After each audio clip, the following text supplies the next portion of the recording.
नमस्कार, future express में आप सभी का स्वागत है। मैं हूं वीरेंद्र कुमार और मिड डे आपकी अप्रोच इंडस्ट्रीज पे क्या हो और निफ्टी बैंक पर आपको कैसे सेकंड हाफ को अप्रोच करना है, स्टॉक स्पेसिफिक आइडियाज और ऑप्शन ट्रेड, सब कुछ बात करेंगे इस कार्यक्रम में। मेरे साथ इस कार्यक्रम में आज होंगे बातचीत करने के लिए प्रशांत सावंत, उनसे करेंगे टेक्निकल कॉल्स पे बातचीत और प्रोस्पेक्टिव उन्हीं का होगा। अब आइए डेटा को एनालाइज करते हैं और सुबह की रणनीति लेके आइए। देखिए, मैं आपको पिछले 3-4 सेशन से 5 सेशन से यही कह रहा हूँ कि 23500 ये एक बहुत डिफिकल्ट जोन है। ये एक ट्रांजिशन प्रोसेस है, इट विल टेक टाइम और टिल द टाइम ये ट्रांजिशन प्रोसेस पूरी नहीं हो रही है, आपको बार बार वो जो क्लस्टर्स है 23439 एंड स्पेशली मोर स्पेशली आज का जो जोन था वो था 487। कंप्लीटली मैंने लिखा था कि एज ए डे ट्रेडर या फिर पोजिशनल ट्रेडर, मतलब वो ट्रेडर्स जिन्होंने कल अपने आप को, अगर आप देखें, इस लॉन्ग ट्रेड में इंडल्ज किया, उस जोन में आपको प्रॉफिट्स को बुक करना है। याद रखिएगा 23500, 23400 ये दो सबसे स्ट्रॉन्ग कॉल राइटर्स हैं। क्लियरली अगर आप सुबह की मॉर्निंग कमेंट्री को आज अगर आपने ट्विटर में रीड किया हो या फिर मॉर्निंग कमेंट्री को सुना हो, क्लियरली मेंशन था कि ये जो क्लस्टर है ये प्रॉफिट बुक करने का जोन होगा। हालांकि देखिए, जो डिप आ रहा है ना वो बेस तक नहीं आ रहा है। अब अगर डिप आया तो बेस तक नहीं आया और उसका एक बहुत बड़ा कारण है। देखिए, मैंने बेस जो मेंशन किया था आज के लिए फॉर द डे, क्योंकि कल पुट राइटर था करीब करीब 22-23-300 की ट्रैजेक्टरी में, बेस नहीं आया। 273-221 की ट्रैजेक्टरी तो आई ही नहीं। निफ्टी ने आज इंट्राडे बेसिस पे इवन कल के लो को टच नहीं किया। कल का जो अप्रॉक्सीमेटली 232 का लो था, निफ्टी ने अभी उसको डिफेंड कर लिया। इसके पीछे एक कारण है और कारण यह है कि आज है एक्सपायरी निफ्टी की, और दूसरा बड़ा कारण है निफ्टी आईटी की स्ट्रॉन्ग परफॉर्मेंस। दो कारण हैं जिसने, अगर आप देखें, निफ्टी के डाउन साइड को रेस्ट्रिक्ट किया। देखिए, जिसने सुबह बुक कर लिया दैट्स गुड, लेकिन अभी क्या कोई ट्रेड है क्या, उसको रीड करने की कोशिश करते हैं। आज के ऑप्शंस को थोड़ा सा एनालाइज करते हैं जो कि 330 के प्रोस्पेक्टिव से प्लेस्ड है। लेके आइए स्क्रीन पे जरा कॉल्स और पुट्स की प्लेसमेंट क्या है वो। आप जब देखेंगे ना 23500 की कॉल, 23400 की कॉल, यहाँ पे कॉल राइटर्स कैपिटलाइज कर रहे हैं और इंट्राडे में एक बहुत स्ट्रॉन्ग ग्रिप लिया उन्होंने। तो आप देखिए 23400 का आउटस्टैंडिंग वाई करीब करीब 2.5 करोड़ का है, जो कि ये तो इंडिकेट कर रहा है कि हम 23400 की ट्रैजेक्टरी के बहुत ऊपर जाएं, इस बात के चांसेस काफ़ी कम है। And same is the case with I think 23400 put option as well. यहाँ पे करीब 1,67,00,000 पुट बिकी हैं, आउटस्टैंडिंग वाई 2 करोड़ का, जो कि इंडिकेट करता है कि आप 23400 की ट्रैजेक्टरी को बहुत बड़े डिफरेंशियल से छोड़ दें, सरेंडर कर दें, इस बात की गुंजाइश भी काफ़ी कम है। तो मेरे को तो अभी ये जो बाजार है as of now, as per these states, लग रहा है कि कहीं ना कहीं 23400, 420, 430 और नीचे की तरफ 270, मतलब इस 60 अंकों की ट्रैजेक्टरी से बाहर का नहीं लग रहा है, frankly speaking. That means stocks पे फोकस करना ज़्यादा अच्छा है। बट मैं एक बार आपको बताऊं, अगर किसी भी प्रोस्पेक्टिव से, अब चार्ट लेके आइएगा, अगर किसी भी प्रोस्पेक्टिव से हम आज मॉर्निंग की जो मॉर्निंग से लेकर अब तक का जो ट्रेडेबल जोन है उसका हाई अगर काटते हैं, दैट्स आई थिंक 23440। देखिए, आज हमने हाई लगाया करीब करीब 23487 का, बट फ्रैंकली स्पीकिंग वो एक ट्रेडेबल जोन नहीं था। ट्रेड जिस जोन में हुआ है वो ट्रैजेक्टरी है 23440 and same is I think yesterday's high as well, वही कल का हाई भी है। तो याद रखिएगा, अगर कॉल राइटर्स को ट्रैप होना है, जो एक्सपायरी रेट प्लेसमेंट है, तो उसमें एटलीस्ट आपको 23440 की ट्रैजेक्टरी को पार करना होगा। इन दैट केस आप 50, 60, 70 या फिर 80 पॉइंट का एक स्विंग पा सकते हैं। अदरवाइज अभी ये कॉल राइटर्स अपने आप को, अगर आप देखें, काफ़ी हद तक एक स्ट्रॉन्ग ग्रिप लेते हुए, डाउन साइड की टिप्पणी मैं नहीं करूंगा, बट एक फिर भी पिक्चर ड्रॉ कर देता हूं। अगर हम 22 या फिर 23350 वायलेट करते हैं तो चांसेस है कि हम कल के लोज को विजिट करें, और वो है करीब करीब 23330 या फिर 290 की trajectory. But as of now trapped between I think 2 call writers और 2 पुट राइटर्स के बीच में। अब आते हैं निफ्टी बैंक। सुबह क्लियर अप्रोच थी कि इस ट्रैजेक्टरी में प्रॉफिट्स को आपको बुक करना है। क्या थी वो ट्रैजेक्टरी? लेके आइए लेवल्स। देखिए, आप मान के चलिए ये जो ट्रैजेक्टरी थी ना 50,000 की, 50,200 की, ये कॉल राइटर्स का डोमिनेटेड जोन था, और मैंने इसलिए कहा था कि बिटवीन 50, 130 एंड 243 अपने प्रॉफिट्स को कैश में कन्वर्ट कर दीजिएगा। 50, 174 आज का हाई था, exactly between this I think 2 points. हम रिट्रेस हुए, लेकिन आपने एक और बात देखी होगी, जैसे कि निफ्टी ने कल क्लोजिंग के वक्त के स्विंग लो को रिविजिट नहीं किया, बैंक निफ्टी ने भी उस लो को जो कि अप्रोक्सीमेटली था 49,780 उसको रिविजिट नहीं किया, उससे पहले ही रिकवर होके ऑलमोस्ट 50,000 की ट्रेजेक्टरी में झूल रहा है। एक बात जरा HDFC ये निफ्टी बैंक के कंट्रीब्यूटर्स लेके आइए, स्टैट्स उसके बाद देखेंगे क्या कोई ट्रेड बनता है लॉजिकल। पहले तो ये लेके आइए कि आप कंट्रीब्यूटर्स कौन कौन से हैं, उसके बाद प्रशांत से कुछ देर में बात करेंगे। HDFC बैंक एक अटेम्प्ट ले रहा है अब अपने पिछले 4-5 सेशन की हाईएस्ट ट्रैजेक्टरी को पार करने का, और इसके पीछे पीछे जो आके एक स्टॉक फ्यूचर खड़ा हो गया है, that's state bank of India, वो 843 पे ट्रेड कर रहा है। डेली चार्ट्स पे इसके मायने क्या है? इसके मायने ये हैं कि ये स्टॉक भी अपने पिछले 4 सेशन की हाईएस्ट ट्रैजेक्टरी को पार करने की कोशिश करता हुआ, तो थोड़ा सा टोज पे रहिएगा निफ्टी बैंक पे भी। अगर किसी भी सर्कमस्टेंसेस में ये 50-200 की ट्रैजेक्टरी पार होती है, मैंने देखा है अमूमन कि एक्सपायरी के अगले दिन ये कैपिटलाइज करने की कोशिश करता है और उस जोन से बाहर आने की कोशिश करता है जिसमें पिछले कुछ सेशन से ट्रैप्ड होता है। So I think combination of HDFC bank and SBI capable है वो डिलीवर करने में, but as of now toes पर रहिएगा। ऑप्शन स्टैट्स लिखे आइए क्या कह रहे हैं। प्लेसमेंट क्या, देखिए यहाँ पर क्या है जो प्लेसमेंट हो रही है, अभी नया वीकली कॉन्ट्रैक्ट कमेंस हुआ है, तो हमें उस पर्सपेक्टिव से देखना पड़ेगा। ये यहाँ पे सिर्फ 3:30 तक का खेल नहीं है, यहाँ पे खेल थोड़ा बड़ा है। इस प्लेसमेंट में अगर आप देखें तो इस वक्त 50,000 पे कॉल राइटर्स हैं, और इनफैक्ट एक आपने चीज़ देखी होगी कि 50,000 पे पुट राइटर भी है। Not exactly in the same quantum, but approximately 80 और 100 का रेशो है यहाँ पर। इसीलिए मैं कह रहा हूँ कि ये थोड़ा दुविधा में फंसा हुआ इंडेक्स है, लेकिन अगर 50-200 और कल के स्विंग हाई को काटता है तो याद रखिएगा बैंक निफ्टी आज का सेकेंड हाफ डोमिनेट कर सकता है। ये थे मेरे इंडेक्स पे कमेंट, सिर्फ इंडेक्स पे मेरे कमेंट थे ये, लेकिन एग्जैक्टली इंडेक्सिस पे प्रशांत का व्यू क्या है उसको समझने की कोशिश करते हैं। प्रशांत, गुड आफ्टरनून, आपका इंडेक्स पे व्यू निफ्टी बैंक पे। जी वीरू जी, गुड आफ्टरनून सभी दर्शकों को नमस्कार। तो सबसे पहले अगर मैं निफ्टी के पास देखूं तो जो आज का हाई बना हुआ है करीबन 23,480, बट जैसे आपने कहा वो एक ट्रेडेबल जोन नहीं था। मैं वेट करूंगा आज दोपहर के सत्र में अगर जो स्पॉट है वो 23,450 इस प्राइस को क्रॉस कर दे तो मुझे लग रहा है एक बहुत अच्छी शॉर्ट कवरिंग आ सकती है, जो कि उस वक्त अगर ये हो तो एट मनी कॉल्स में भी हम ट्रेड कर सकते हैं। और अगर दोपहर में 23,450 का लेवल क्रॉस ना हो तो एक्सपायरी स्पेसिफिक मुझे नहीं लग रहा है कोई ट्रेड होनी चाहिए। पोजिशनल व्यू की जहां तक बात है, वहां मुझे लग रहा है कि आज अगर हम इस जोन में 23,440 450 के ऊपर क्लोज हो तो निफ्टी में एक अच्छा मोमेंटम आएगा, जो हमें और 100-150 पॉइंट लाके करीबन 23,600 तक ले जा सकता है। और डाउन साइड मुझे लग रहा है एक जो 2 दिनों पहले लो बना हुआ है 23,200, ये एक स्विंग और पोजिशनल सपोर्ट के हिसाब से काफी अहम रहेगा। सो 23,200 के नीचे जब तक हम क्लोज नहीं हो रहे, मुझे लग रहा है मोमेंटम बरकरार होगा। और आज के दोपहर में थोड़ा हो सकता है आज की जगह मूव कल आए, क्योंकि नॉर्मली हम देखते हैं कि एक्सपायरी के आफ्टरनून ऑप्शन राइटर्स की ग्रिप में चली जाती है। बट ये जोन जब क्रॉस होगा 23,450, डेफिनेटली निफ्टी में एक अच्छी स्ट्रॉन्ग मूव आ सकती है, जहां 100-150 पॉइंट कंफर्टेबली मिल सकते हैं।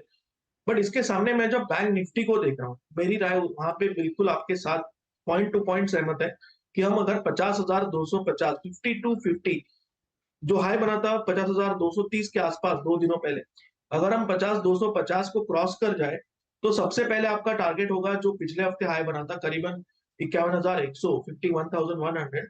बट पोजिशनली मेरी बैंक निफ्टी पे ये राय है कि हम जब तक 53,000 स्पॉट नहीं पहुंचते, मैं कोई मेजर रिवर्सल नहीं दिख रहा हूं। तो बाय ऑन डिप्स अगर कोई इंडेक्स में करना हो तो मेरे हिसाब से बैंक निफ्टी में करना होगा। और यहाँ पे जब तक 49,400 स्पॉट में ये लेवल इंटैक्ट है, मुझे लग रहा है बैंक निफ्टी एक अच्छी मूव के लिए तैयार हो रहा है। ऑलरेडी एचडीएफसी बैंक जो एक उसका गैप का लेवल है करीबन 1640 उसको टारगेट कर रहा है पोजिशनली। बट मुझे लग रहा है एक्सिस और आईसीआईसीआई थोड़े लैग कर रहे हैं, ये अगर कंट्रीब्यूट करे तो अगले 5 से 6 दिनों के लिए एक अच्छा इंडेक्स जो रहेगा वो 50,250 के ऊपर डेफिनेटली बैंक निफ्टी हो।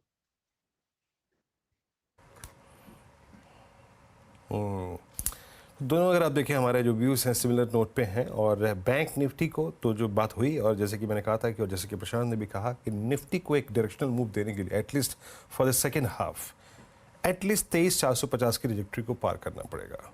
अदरवाइज अभी तक as of now at 23400 call आइटस फुली एक ग्रिप लेते हुए ये सेंस डेवलप कर रहा है कि एक्सपायरी बिटवीन आई थिंक 23423050 और करीब करीब 370 के क्लस्टर के ऊपर हो।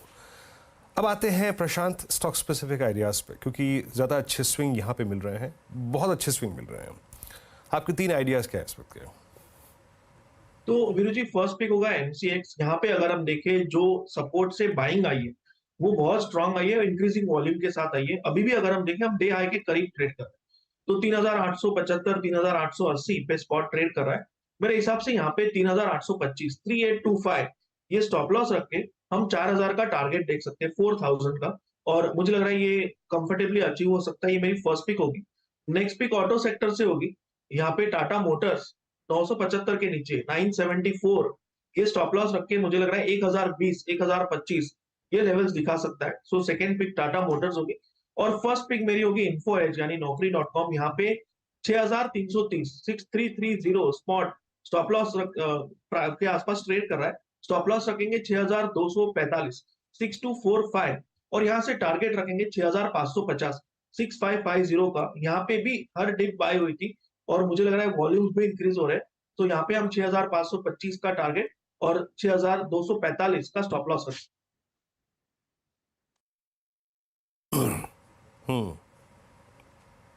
इन्फो एज कितने ट्रेड हुए डायरेक्टर साहब यहाँ पर? क्योंकि इन्फो एज करीब करीब 1.25% ट्रेड करता हुआ ऊपर 6345 पे 1% ऊपर। दूसरा ट्रेड रखिएगा प्लीज जरा एक बार। इन्फो एज 6550 पे 6245 की स्टॉप लॉस के साथ ट्रेड करता हुआ। दूसरा ट्रेड रखिएगा अब यहाँ पे टाटा मोटर्स 1025 का लक्ष्य 987 पे ट्रेड करता हुआ 974। मेरे ख्याल से 2 ही ट्रेड हुए हैं अभी, मैं आई थिंक तीसरा ट्रेड सुन नहीं पाया। और टाटा मोटर्स डायरेक्टर साहब बताइए मेरे को प्लीज़, ज़रा इन्फॉर्म कीजिएगा एक बार कि तीसरा ट्रेड क्या था? MCX इट्स 3885 91 रुपये ऊपर डे हाई पे। ये मैं MCX नहीं सुन पाया था। तो ये 3 ट्रेड्स पिक किए गए। मीनवाइल एक स्टॉक लेके आइए डिक्सन। डिक्सन आपकी स्क्रीन पे आके ट्रेड करता हुआ और ये करीब करीब 10,772। प्रशांत जी रीड किया है क्या आपने इसको हाल फिलहाल में? Now it's 10,742 772। आपका टेक जा कहाँ रहा है, ये किस तरफ जा रहा है अभी?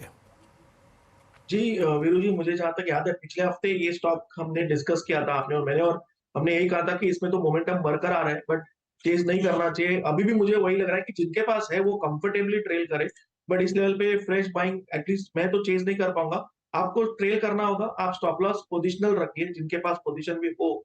मुझे मेरे हिसाब से 10,550 600 के नीचे रख के ट्रेल कीजिए, ज्यादा क्लोज मत कीजिए, क्योंकि ऐसा जब मोमेंटम आता है तो इसको राइड करना चाहिए। तो डेफिनेटली एग्जिस्टिंग लॉन्ग्स होल्ड कीजिए और फ्रेश लॉन्ग्स मुझे लग रहा है कि अगर डिप आए तो ही देखेंगे, इस लेवल पे चेज नहीं करना। ओके इस लेवल पे अब तर्कसंगत है भी नहीं। मैं आई थिंक एक व्यू ले रहा था बस आपको यहाँ पर। कोई भी होगा, आई मीन एक ह्यूमन साइकोलॉजी है, इतने बड़े अगर आप देखें मूव के बाद कोई एंटर करेगा भी नहीं। अच्छा एक बार आप लेके आइए जरा स्क्रीन पे एक और इस वक्त का जो ताज़ा तरीन ब्रेकआउट है, I think that's M&M financial services 294 पे आके ट्रेड करता हुआ। प्रशांत एक अच्छा ब्रेकआउट ये स्क्रीन पे, और आई थिंक ये एक और भी बड़े ब्रेकआउट में तब्दील हो सकता है अगर थोड़ी सी फोर्स और जनरेट करे और 295 की ट्रैजेक्टरी पार कर जाए।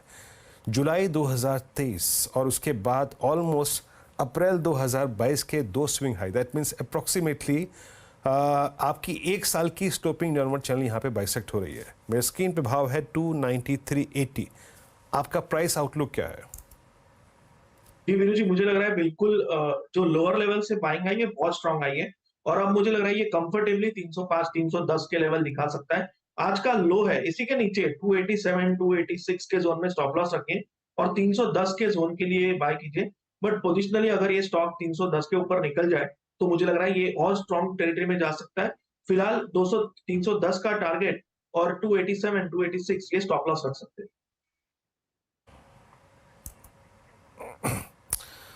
ओके 293 294.15 हो गया बात करते करते। मूव आ रहा है इसमें और मूव वाकई स्क्रीन पे बहुत स्ट्रांग है। इस वक्त मेरी स्क्रीन पे दो स्टॉक्स मोमेंटम जनरेट कर रहे हैं, उसमें डिक्सन है और उसमें एक शामिल है M&M फाइनेंशियल्स। मीनवाइल मैंने अभी एक स्पॉट की रिलायंस इंडस्ट्रीज के पुट ऑप्शन जरा एक बार लेके आइएगा। रिलायंस इंडस्ट्रीज 2932 पे रिलायंस की पुट ऑप्शन जो है इस वक्त डे लो पर ट्रेड करते हुए, that means might be possibly recovery होगी यहाँ पे। यस, रिकवरी है 2931 पे। ये अब आज की ट्रेडेबल रेंज के हाईएस्ट जोन को स्ट्राइक करता हुआ। प्रशांत, इंडेक्स के प्रोस्पेक्टिव से और इसकी इंपॉर्टेंस काफ़ी है and specially for expiry day, Reliance पे आपका व्यू क्या है इस वक्त प्रशांत? जी, यहाँ पे वीरू जी मुझे बिल्कुल लग रहा है कि 20 दिनों के एवरेज का एडवांटेज लेना चाहिए एक स्टॉप लॉस के हिसाब से, और इसके नीचे स्टॉप लॉस प्लेस कर देना चाहिए, जो होना चाहिए करीबन 2890-95, और इसको होल्ड करना चाहिए। आप सबसे पहले आपका टारगेट होना चाहिए करीबन 2990, जो कि 4 तारीख का हाई था। इसके ऊपर सस्टेन करे तो आगे के लेवल्स देख सकते हैं, बट फिलहाल मुझे लग रहा है एक 30 पॉइंट की रिस्क रख के आप 60 पॉइंट का जो रिवॉर्ड है 2990, ये पोजिशनल टारगेट आप रख सकते हैं। ओके, रिलायंस इंडस्ट्रीज 2931, ये इंडेक्स के पर्सपेक्टिव से सवाल पूछ रहा था मैं। इस कार्यक्रम को जिस चैनल पे आप देख रहे हैं CNBC आवाज़, उसका स्वामित्व रिलायंस इंडस्ट्रीज के हाथ में ही है, याद रखिएगा। Standard disclaimer. M&M फाइनेंशियल्स को देखिए, बात करते करते अब 295 ऑलमोस्ट स्ट्राइक करता हुआ, 294.80 माफ कीजिएगा, 294.80 डे हाई पर आ रहा है। स्विंग है, स्विंग स्विंग। खैर, अब एक छोटे से ब्रेक का वक्त है। जब ब्रेक के बाद लौटेंगे तो बात करेंगे आज का सस्ता ऑप्शन ट्रेड की। छोटे से ब्रेक के बाद हाजिर होते हैं। इस बीच आई थिंक CNN न्यूज़ 18 ने, यहाँ पर अगर आप देखें तो आपकी स्क्रीन पे जो महत्वपूर्ण खबर है वो अपने सारे प्रतिनिधि चैनल्स को जो है वो पिछाड़ दिया है। तो ये TRP रिलेटेड अपडेट्स आपको कुछ देर में एक बार मैं फिर दूंगा, लेकिन काउंटिंग डे पर याद रखिएगा, जिस दिन 4 जून को सुबह सुबह 8 बजे पूरी, अगर आप देखें, भारत जो था वो स्टैट्स को देख रहा था कि आखिरकार सत्ता पे काबिज कौन होगा। याद रखिएगा उस दिन CNN न्यूज़ 18 ने अपने प्रतिनिधि चैनल को पछाड़ा है। तो ये बहुत महत्वपूर्ण बात है, जिस दिन पूरा देश, आई थिंक मेरे ख्याल से इस साल का सबसे बड़ा घटनाक्रम था वो। 5 साल बाद जब केंद्र में सत्ता बननी थी, सरकार का गठन होना था, और एक महत्वपूर्ण, अगर आप देखें तो दिन था ये। उस दिन पर CNN न्यूज़ 18 का मार्केट शेयर 40% काउंट किया गया था, 41%। तो एक महत्वपूर्ण उपलब्धि CNN न्यूज़ 18 के लिए।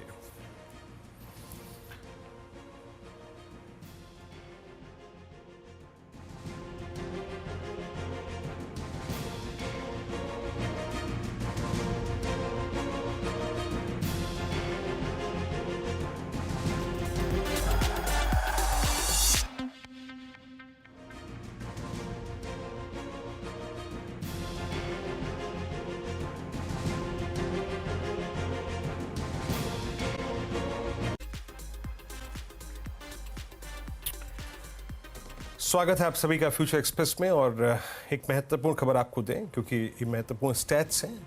और देश ने इस जनमत को जो इस बार दिया है, इस बार जो सरकार का गठन हुआ है, काउंटिंग डे के दिन पूरी की पूरी प्रक्रिया को समझने के लिए, देखने के लिए जिस पर रिलाय किया, जिसको अगर आप देखें अपना भरोसा जताया, उसमें इस बार काउंटिंग डे पर बाजी मारी है CNN न्यूज़ 18 ने। याद रखिएगा 4 जून को लगभग 7 बजे से पूरा देश टीवी पर आके कहीं ना कहीं उसके सामने बैठ गया था। 8 बजे से काउंटिंग शुरू हुई, शाम को 4 बजे तक परिस्थितियां क्लियर हो गई, 7 बजे तक डिबेट शुरू हो गई। लेकिन उस दिन अगर देश ने कहीं पर भरोसा रखा और पूरे दिन आंकड़ों को समझने के लिए जिस पर आई थिंक देश जुटा रहा, वो था CNN न्यूज़ 18। यहाँ पर 41%, 41% उस दिन व्यूअरशिप रही है CNN न्यूज़ 18 की। तो एक महत्वपूर्ण दिन, और आप सभी दर्शकों का इस नेटवर्क पे और CNN न्यूज़ 18 पर भरोसा जताने के लिए बहुत बहुत शुक्रिया, आभार। अब आते हैं एक बार फिर से लौट के बाजार की तरफ, और आपकी स्क्रीन पे मैंने 2 स्टॉक्स का जिक्र किया था रिलायंस इंडस्ट्रीज का। रिलायंस ने एक स्विंग प्रोवाइड किया 23400 के स्तर पे रिलायंस आके ट्रेड करता हुआ, ये निफ्टी ट्रेड करता हुआ। रिलायंस का एक स्विंग आपको जो एक एडवांटेज था वो मिला। खैर प्रशांत, अब आपके पास आएंगे। आज का सस्ता ऑप्शन ट्रेड क्या पिक कर रहे हैं आप? जी,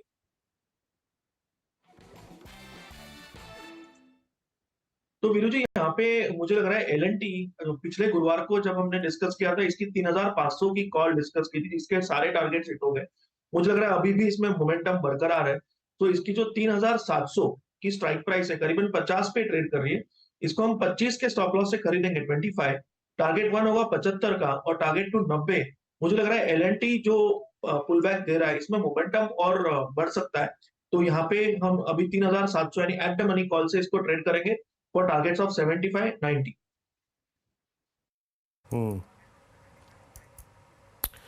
ओके, एल का ऑप्शन जरा एक बार फिर से स्क्रीन पे रखिएगा। एल का ऑप्शन ये, और एल जो ट्रेड पिक किया गया है ऑप्शंस में एट 3692। एल याद रखिएगा डे हाई पे ट्रेड कर रहा है। आज कैपिटल गुड्स में सुबह से ही काफ़ी स्ट्रॉन्ग स्विंग है, और ऑलमोस्ट अगर आप अपनी ट्रेडेबल रेंज को देखें जो पिछले 15 दिन से इसकी ट्रेडेबल रेंज रही है, मैं एग्जिट पोल के गैप अप की बात नहीं कर रहा हूँ या फिर काउंटिंग डे के सिंक की बात नहीं कर रहा हूँ, एक बड़ा स्ट्रॉन्ग सप्लाई क्लस्टर था 3700, उसको ऑलमोस्ट पार करने की कोशिश करता हुआ। प्रशांत, बहुत बहुत शुक्रिया आप इस कार्यक्रम में शामिल हुए। सभी स्टॉक्स और इंडिसेस पर रखे आपने। फिलहाल एक ब्रेक, आपसे अगली मुलाकात होगी आज कमाई का अड्डा में अनुज के साथ। तब तक के लिए नमस्कार।